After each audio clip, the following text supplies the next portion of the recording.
ဘေးရဲ့တမီးနှစ်ယောက်ထဲမှာဘသူကအပြောင်းလဲဆုံးလဲဘသူကအမေနဲ့အတူဆုံးလဲပထမဆုံးကတော့ Blue Ivy Carter ပါ Blue Ivy က B1 နဲ့ J တို့ရဲ့အကြီးဆုံးသမီးဖြစ်ပါတယ်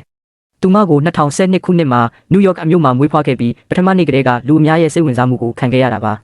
သူမကလေးဘဝတုန်းကသူမရဲ့အတန်ဟာဖခင်ဖြစ်သူရဲ့ Glory တခြင်းမှာပါဝင်ခဲ့ပြီး Billboard chart ထဲအထိတောင်ရှိခဲ့ပါတယ်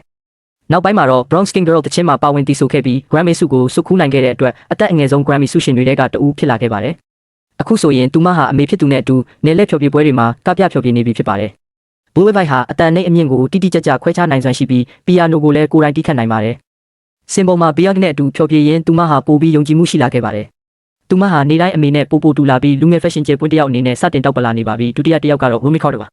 Rumi က Blue Ivy ရဲ့ညီမလေးဖြစ်ပြီး Bayon နဲ့ Jay တို့ရဲ့ဒုတိယမြောက်သမီးဖြစ်ပါတယ်သူမကို Blue Ivy မွေးပြီးနှစ်အနည်းငယ်ကြာမှမွေးဖွားခဲ့တာဖြစ်လို့အခုထိအသက်ငယ်ပါသေးတယ် Rumi ဟာမကြသေးခင်ကမှ Cowboy Carter နဲ့လက်ဖြောပြပွဲမှာအမေအမဖြစ်သူတို့နဲ့အတူစင်ပေါ်ကိုပထမဆုံးစတင်တက်ရောက်ခဲ့တာပါစင်ပေါ်ကိုပထမဆုံးရောက်တဲ့အချိန်မှာသူမဟာတောက်ပတဲ့အပြုံးတွေအင်အားပြည့်နဲ့ရှိနေခဲ့ပါတယ်Rumi ကအခုထိတခြင်းတွေမထုတ်သေးပေမဲ့မိသားစုနဲ့အတူရှိနေရတာကိုနှစ်သက်ပြီးသူမရဲ့ MSC ကနေတင်ယူနေပါတယ်သူမဟာ Blue ကိုအားပေးတက်ပြီးစင်ပေါ်မှာဖြောပြရတာကိုတကယ်ပဲပျော်မွေ့ပုံရပါတယ်ပရိသတ်တွေကတော့သူမဟာစွမ်းအင်တွေအပြည့်နဲ့သူမကိုယ်ပိုင်တောက်ပမှုတွေကိုပြသနေပြီလို့ဆိုကြပါတယ်ကဲတင်ကောဘသူကအပြောင်းလဲဆုံးလို့ထင်လဲဘသူကဘေးဝင်နဲ့အတူဆုံးလဲခမက်မှာတင့်ရဲ့အမြင်လေးတွေကိုရိုးရိုးသားသားရေးပေးခဲ့ပါဦးတကယ်လို့တင်ကြည့်ချင်တဲ့တခြားအကြောင်းအရာတွေရှိရင်လည်းတိုက်ရိုက်ပြောပြလို့ရပါတယ်